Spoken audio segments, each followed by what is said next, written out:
Hello everyone, welcome to Really Old Movies. I'm your host Harrison Scullin, and today I got my special guest, my brother Hunter, and we'll be discussing The Mummy's Tomb from 1942. Alright, so why don't you introduce yourself a little bit, Hunter, before we get started?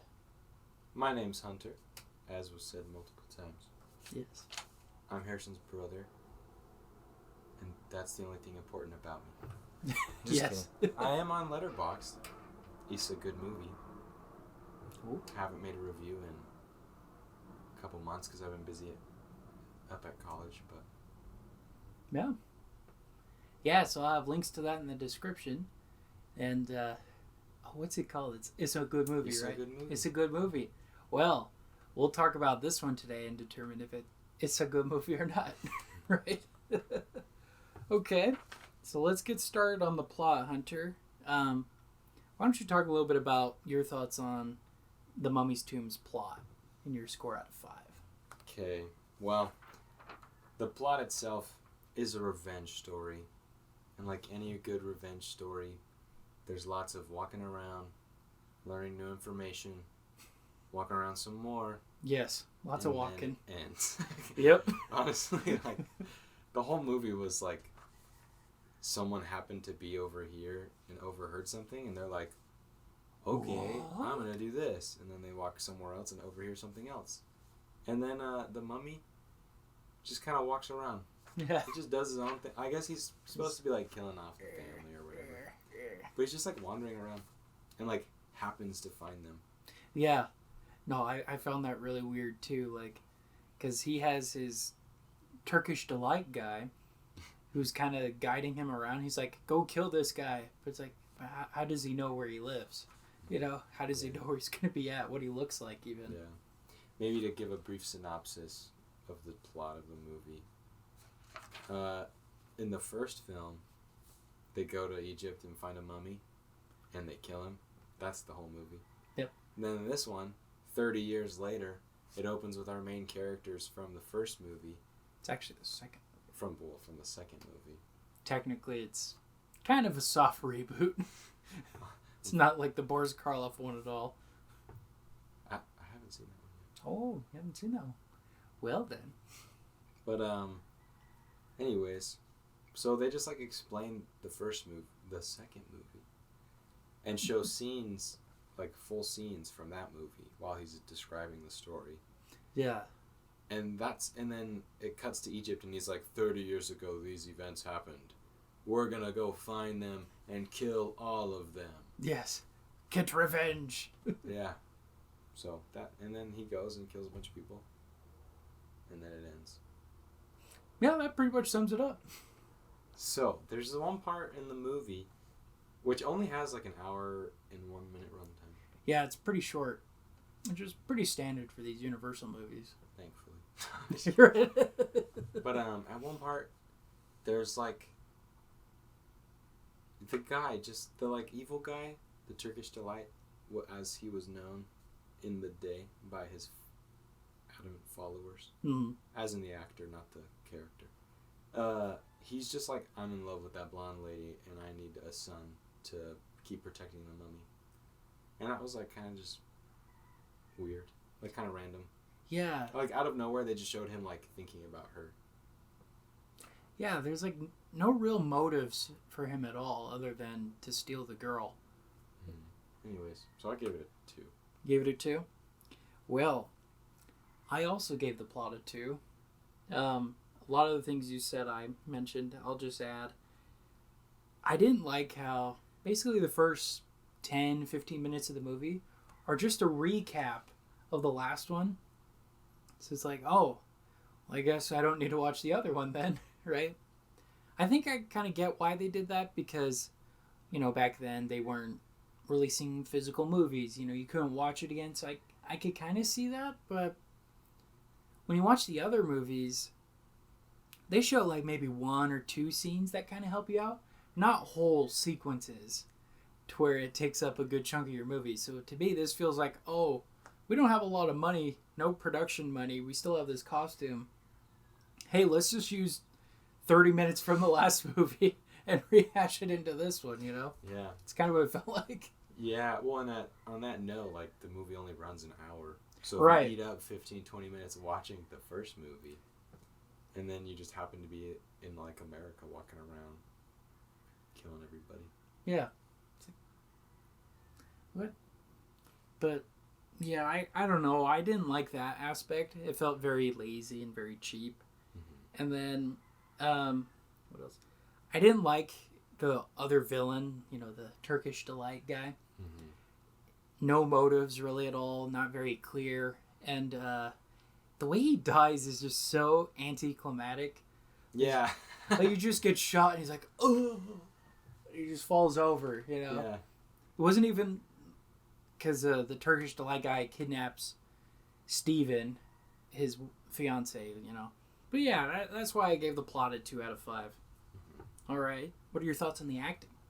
Acting, it was fine. I liked the acting. Everyone screamed when they were supposed to. Everyone talked when they were supposed to in a way that was good. Yeah. I thought it was. Honestly, I don't have anything to say about the acting. Wait, actually, no, I had nothing to say about the acting. I gave it a 3. Yeah. I was like, good enough. Yeah. No, I agree. I also gave it a 3. We'll just add, I like the character of Steven and his fiance, although I feel like they're in a different movie. Like, I feel like they'd be better in a rom-com or screwball comedy. To be that whole aspect, if you turn that sequence with them in it on, you wouldn't know it was a horror movie or a mummy movie, Oh, of them talking about him leaving and. Yeah. Yeah. Also, So what? random. They're just like. Oh, I'm going to the war. Yeah, I know. Well, it did come out in 1942, so it's Yeah, on everybody's mind. Which was true, but I don't know. And then here's the thing too. I'm pretty sure the other one took place in the 20s or the 30s. Mm-hmm. And they said, no, that would have been 10 or 15 years later. Interesting. Somebody's math is off. Weird. Unless it took place in 1910. I don't think the second one takes place in 1910. I think it takes place in the 30s. I could be wrong.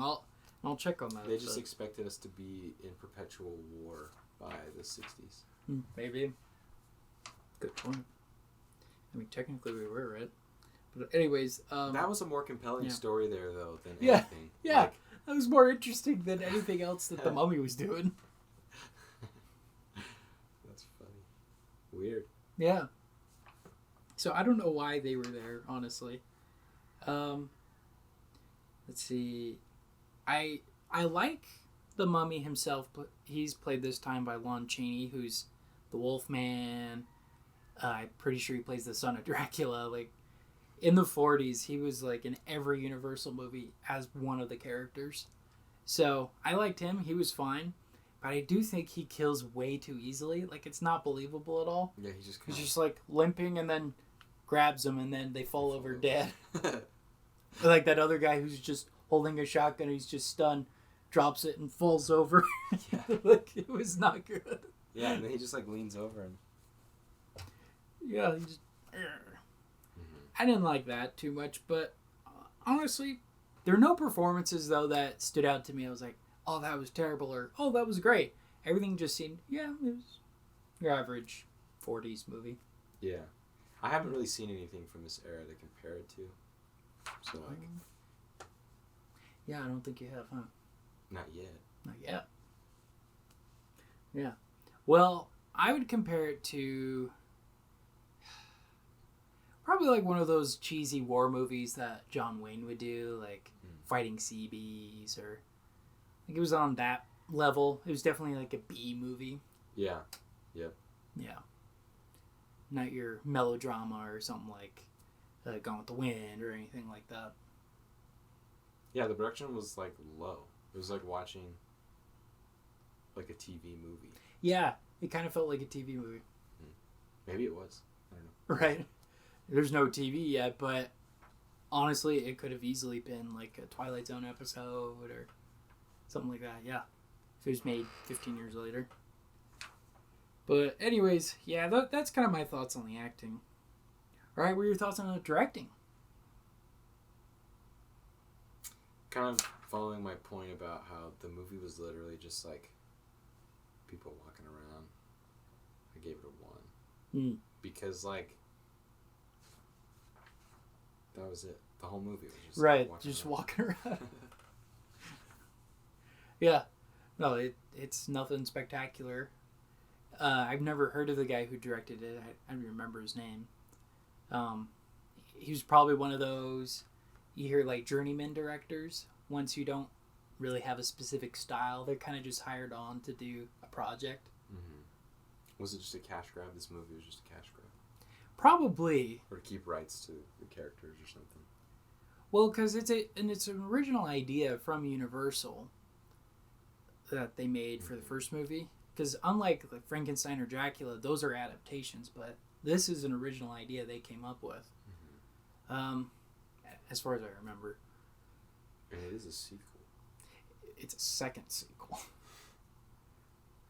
It was probably to cash in on the popularity, because I think these movies were really, really popular. Especially the Frankenstein movies. Those were really, really popular, in the Dracula.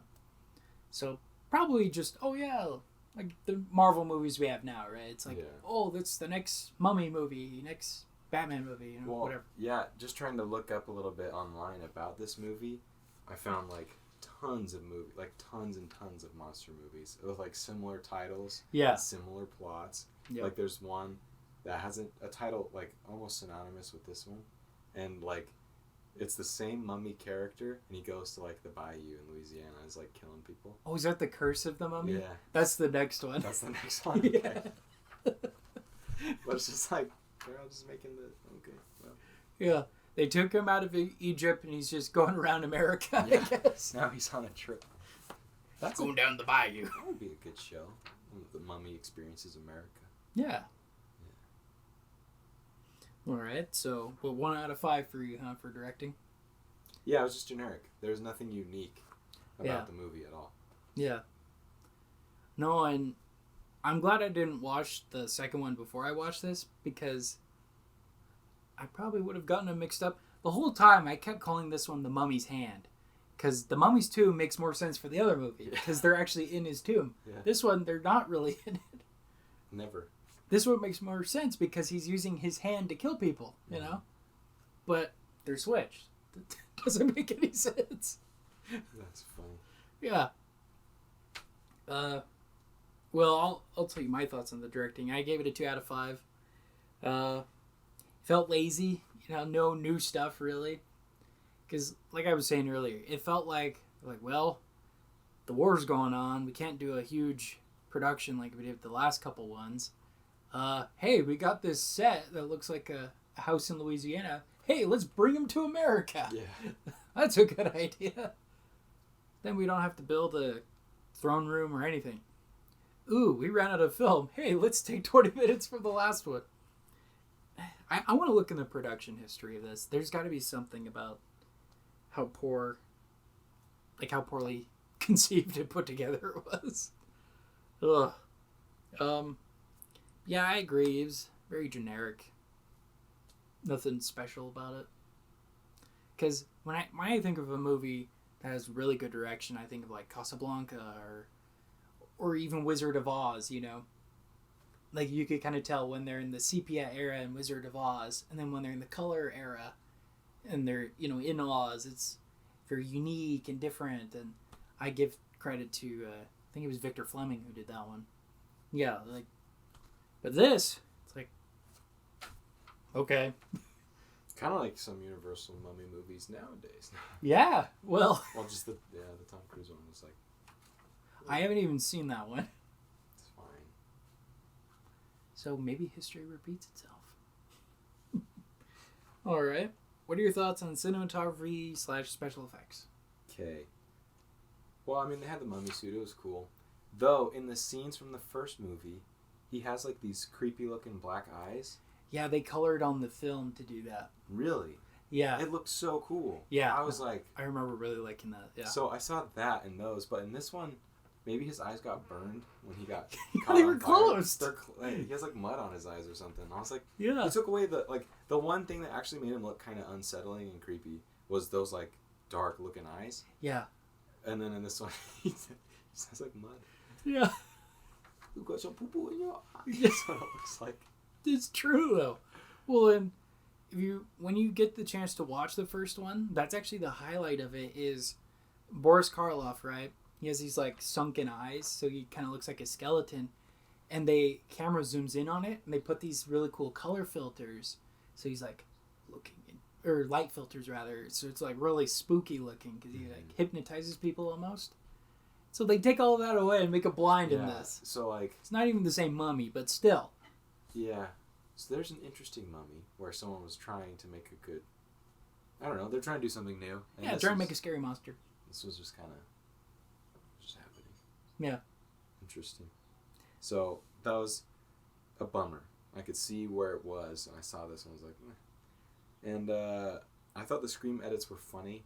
How every time a character had to scream, they would like you'd see them look at the mummy and scream. Only with the girls though. None of the guys that screamed like this would happen. But like when a girl screams, she like screams, and then it cuts to everyone who's in like the other room who hears it, and they replay the same scream sound. Yeah. And then they're like, we should go check on that scream. What's going on? But it was just funny that they reuse the same scream noise every time. Yes, which I think adds on to the cheapness of the movie. Yeah.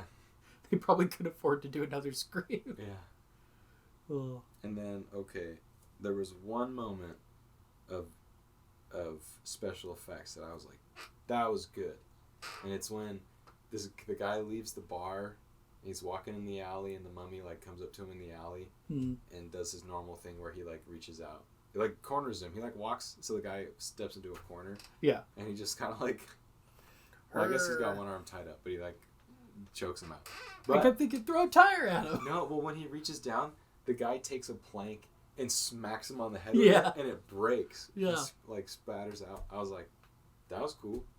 That was the only time anything interesting happened, when he killed somebody. Yeah. And then then he was just like, so it ended. But he broke the plank on him. I was like, that was cool visual effects. Special effects. Yeah. Yeah. No, I agree with that. Anything else you want to add? No? Okay. So what did I give it? I think you gave it a 2. I gave it a 2. Yeah. Go ahead. Well, I give it a 1. I thought it was bland, generic. Like I was saying earlier, if you put this on TV, would you be able to tell if it was a mummy movie? I would say no. Because there's no Egypt. There's no, there's kind of a priest type guy. Not really. He just looked like a Charlie Chan wannabe.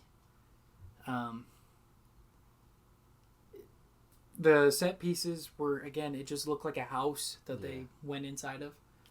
I will say, the fire was really cool. The fire at the end of the movie. That was really cool how they did that. It actually looked like people were getting burned and stuff. That was crazy. But when you compare it to the first one, and I don't really like the first one either, but that one had crazy costumes, crazy special effects, like in the throne room. The guy falling down a super long staircase. Oh, yeah. That's the second one. Oh, you're talking way back. I'm talking about the way, way back. Although the second one has some good stuff, too, in a throne room. There was none of that. It just felt like, oh, well, we got this bed here. Yeah, this is our throne room. Yeah. You know, it's like, you could tell it went down in quality from the first to this one. Yeah, no. I didn't like it at all. That's why I gave it a 1 out of 5. All right. Music. What are your thoughts on the music? I feel like I can't give it a good grade because I didn't notice the music at all in the movie. But then I thought, maybe then it's not great. It's just kind of generic. So I gave it a 1. Give it a 1? I was like, I don't know. I didn't notice. I didn't even note it. I don't know. I couldn't even think to a time where there was music that I thought was interesting. Yeah. No, I agree. I gave it a 3 out of 5. I wasn't that harsh. Only because... Sorry. Right? It was suspenseful in the scenes with the mummy. I think that's probably the most memorable parts of the music. But the rest of the movie, like when people are just sitting and talking, you can't really remember it. And now I think about it, the only Universal monster movie I loved the score for was Dracula from 1931. Because that one, they use classical music. And I don't know the name of it, but it goes do do do do do do do do do do. So they use it in Dracula. They also use it in The Mummy, and in the first Mummy movie, and it fits in there too. I like the use of classical music. They did not use it here. It's just your generic dun dun dun. Yeah, right. Yeah. No, TV movie. TV movie. Yep. If this was made in the 70s, on television, with like people with afros and like crazy collars and like a Scooby Doo type of thing, it probably would have been really popular and everyone would love it now. But it's got no style, no pizzazz, nothing. Music is terrible. It could have used some funky music, like disco music. Yeah, that would be cool. That would spice things up. Yeah, it'd make it interesting. Yeah. I don't know what I would do to salvage the movie. Reshoot. I would just totally scrap all the mummy parts and do the romance of the guy in the car. Yeah, just make a totally different movie. Yeah. Well, it was more compelling. No, I agree with that. Yeah, how would you salvage this? I think it suffers from sequel-itis. Because the first movie, right? Tutankhamun. No, not Tutankhamun. That's an actual guy. It was Imhotep, all of that, right? He dies at the end of that one. The second one, it's this guy, Carice, or whatever his name is. Not even the same mummy. I think they should have just done another mummy. Set in present day, 1940s. That would have been interesting. Instead of going back and trying to do the other one. Yeah. Yeah. I kept forgetting his name was Carice or whatever. Yeah. So like when he was off camera and the guy was like, Carice, come here. I like never knew what to like. You got a cat? I was like, who's Carice again? Like waiting for like a person to walk on screen, and then he would just like shuffle on screen. Like, oh yeah, that's his name. Yeah. Ugh. He's just like bullied by this protector guy. Yeah. Well, let's go into our letterbox thoughts then. What did you give it out of 5? Kind of your average score. The average was like 0.45. I rounded down to a 2. I didn't want to round up to a 3. No, yeah. Well, so 2.45? So the score is just 2. Oh, just 2. Okay. Just 2 out of 5. Yeah. And I wouldn't recommend it. There's probably better stuff, and people need to spend their time watching the good stuff. Yeah. They don't need to watch this one. It's not even like funny bad. It's just kind of boring. Yeah, kind of bland. No, I agree. I get a 2.2, which is 2 out of 5 as well. It makes me think, I've never seen any of them, but you hear people talk about the Halloween movies or Nightmare on Elm Street, where the first, sometimes the second ones are pretty good, but once you get to the third and fourth, that's where it like goes off the rails, crazy bananas. This one just feels like a safe choice. Yeah. Like, it feels like maybe they didn't know what they wanted to do, or like I said, limitations of production, whatever it was. It just feels like meh. Just feels like nothing. It's just a nothing. It's like it's dead. It's like a monster movie. I don't know. It's just like, yeah. I'm sure the production story is more interesting than the movie is. Yeah. It probably is. Usually they have like behind the scenes on these DVDs that I have. I don't think this one had any. It's like, no one cares. It's the Mummy's hand. Or Mummy's Tomb. See, I can't even get the name. The Mummy's Hand Tomb. Tumbado. Yes, tumbado. All right, well, any last thoughts you want to add about the Mummy's Tomb? Or is it dead in the water? No, it's dead in America. Dead in America, yep. I guess the house burning down was cool. Yeah, it was kind of cool.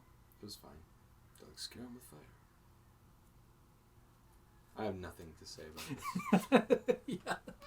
Yeah. It's just a bland movie. I wish I picked a different one for you to watch, but that's okay. I must be exposed. That's right. You got to diversify your palette, as Chris Gore says in Film Thread. You got to watch crappy indie movies, the blockbuster movies, and then old movies. So that's what I try to do too. Well, my palate has been expanded. This is what would you say, like, if I had to rate it like a cheeseburger, would it be like a McDonald's cheeseburger, In-N-Out, or something like Baker's, or something like Taco or Del Taco, which has a cheeseburger, but they do? Yeah, it's not very good. I was gonna say, if Del Taco made a cheeseburger, this is the one they made. Yeah, it's just bland. It looks good, it looks enticing, but it's just This is like, I'm at college right now, and I don't have a lot of things. I tried making burgers. This is about how they turned out, with whatever the heck was in my fridge that I stole from my roommates. So. Seen from here, there. Yeah. Like finding the old set is like finding that old ranch that's for whatever reason still in your apartment. You're like, this is gonna be good. This will be fine. Expired 2 years ago. That's okay. That's okay. So yes. Well, nice. Well, I have nothing more to add to this. It makes me curious about how the series progresses forward, because I believe there are 1 or 2 more after this one. So we'll see how it goes. Good luck, soldier. Thank you. But anyways, well, those are our thoughts on The Mummy's Tomb from, I think it's 1942. Thank you again, Hunter, for coming on. And I know you don't have a channel, but anything you want to say to the people before we sign off?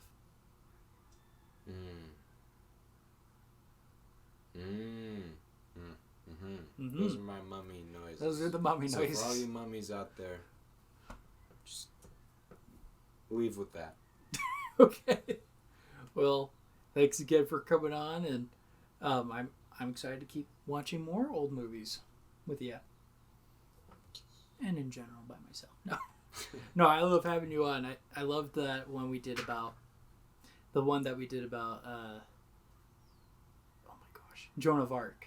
Yeah. The Passion of Joan of Arc. That was an excellent one. Movie. Yeah. So that one is on the YouTube channel as well, so check that one out. That one was really, really watch that movie fun. Instead. Yeah, watch that movie instead. You'll have more fun than with this one. Yeah. But anyways, well, those are our thoughts on it. I'm Harrison Scullin from Really Old Movies. And make sure to follow me on Instagram and Facebook at Really Old Movies, where I discuss details about the week's particular film. New episodes are released Saturdays at 8 p.m. Pacific Standard Time on Apple Podcasts, Spotify, Amazon Music, and on YouTube. All right. Thanks again for coming on, and thanks for tuning in. This is Really Old Movies. I'm your host, Harrison Scullin. Take care.